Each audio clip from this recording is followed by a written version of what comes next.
Hello' guys, মই আজি আকৌ আহিলোঁ আপোনালোকৰ ওচৰত মিছা মাছৰ এটা ৰেচিপি লৈ, মানে প্ৰন চিলি বুলি কওঁ আৰু এইটো মই প্ৰন চিলি বনাব লৈছোঁ।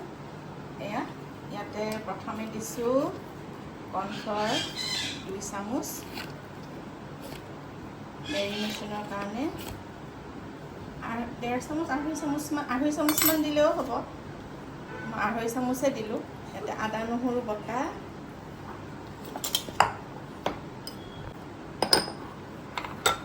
ধনিয়া গুড়ি 1 চামুচ,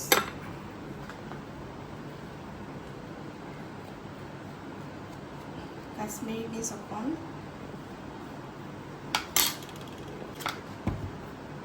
নিমখ সোৱাদ অনুপাতে দিব, এয়া চিলি ফ্লেক্স, অকণমান চয়া চচ, এটা কণী দিছোঁ মই মেৰিনেশ্যনত বাইণ্ডিংটো ভাল হ'বৰ কাৰণে। সেইখিনি মিক্স কৰিম।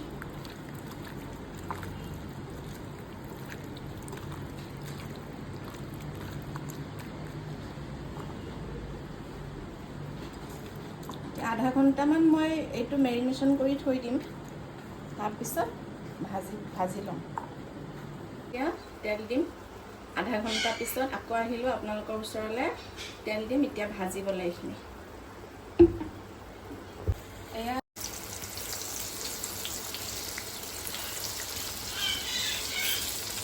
দেখিছেনে, অকণমান ৰঙা হ'ব লাগিব। তাৰপিছত মই তেলৰ পৰা ওলাই ল'লোঁ।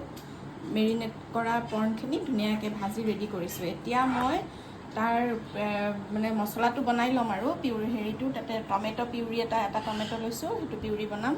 আৰু ইয়াতে ৰেড চিলি এটা লৈছোঁ, কেপচিকাম, পিঁয়াজ 2টা এনেকৈ কাটি লৈছোঁ টুকুৰা কৰি, নহৰু লৈছোঁ কেইফুটামান এনেকৈ কাটি। নহৰুটো অপশ্যনেল হয়, কাৰোবাক লাগিলে ল'ব পাৰে, নালাগিলে নাই বাৰু, এইটো স্কিপ কৰিব পাৰে।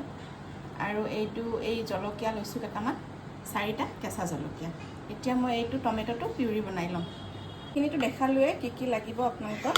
তাৰ ওপৰত মই মছলাটো বনাবৰ কাৰণে এয়া টমেটোটো পিউৰি কৰি ল'লোঁ, পিঁয়াজ কাটি পেলাই মিহিকৈ মিক্সিত মাৰি লৈছোঁ, আৰু এইখিনি টমেটো কেটচাপ। মই আগতে যিখিনি পৰ্ণখিনি মই ভাজি লৈছিলোঁ সেইখিনিতে মই এই বস্তুটো কৰিছোঁ। অকণমান তেলটো যদি বেছি হয় আপোনালোকে উলিয়াই থৈ পেলাই সেই তেলটোতে হৈ যাব বাকীখিনি কাম।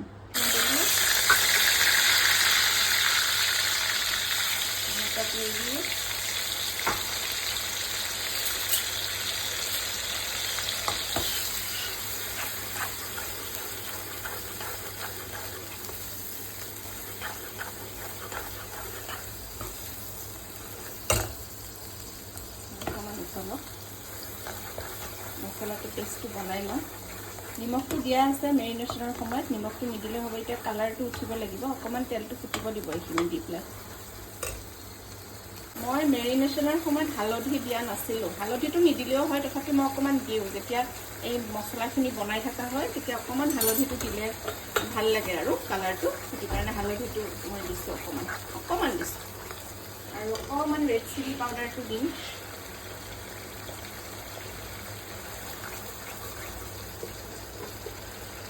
ব্লেক পেপাৰ অকণমান,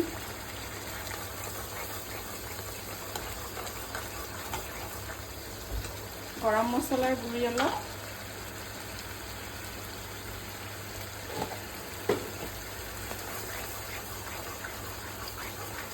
এয়া চাওক তেলটো ফুটিছে।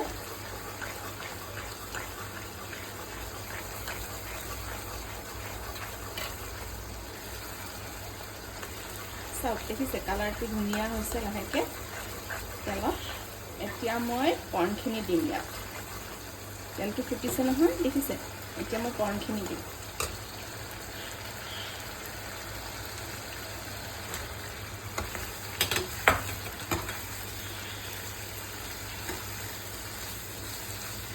এতিয়া মছলাখিনি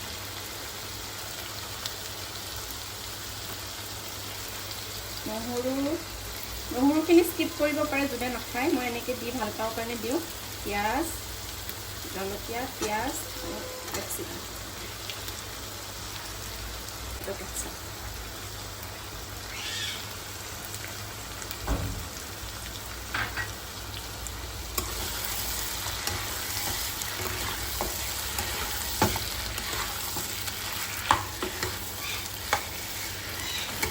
ভাজিব লাগিব এতিয়া ভাজি থাকিব লাগিব তেলটো ফুটক মছলাখিনিৰ লগত গোটেইখিনি যিখিনি দিলোঁ সেইখিনি মছলাখিনি সোমাই যাব লাগিব অকণমান কমাই দিব এয়া কৰ্ণফ্লাৱাৰ অকণমান 1 চামুচ কৰ্ণফ্লাৱাৰ মই পানীৰ সৈতে মিক্স কৰি ইয়াতে দি দিম এতিয়া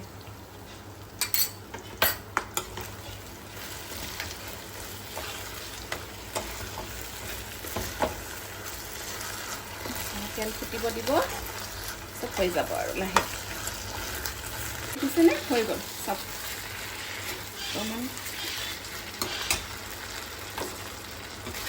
এতিয়া খাবলৈ ৰেডি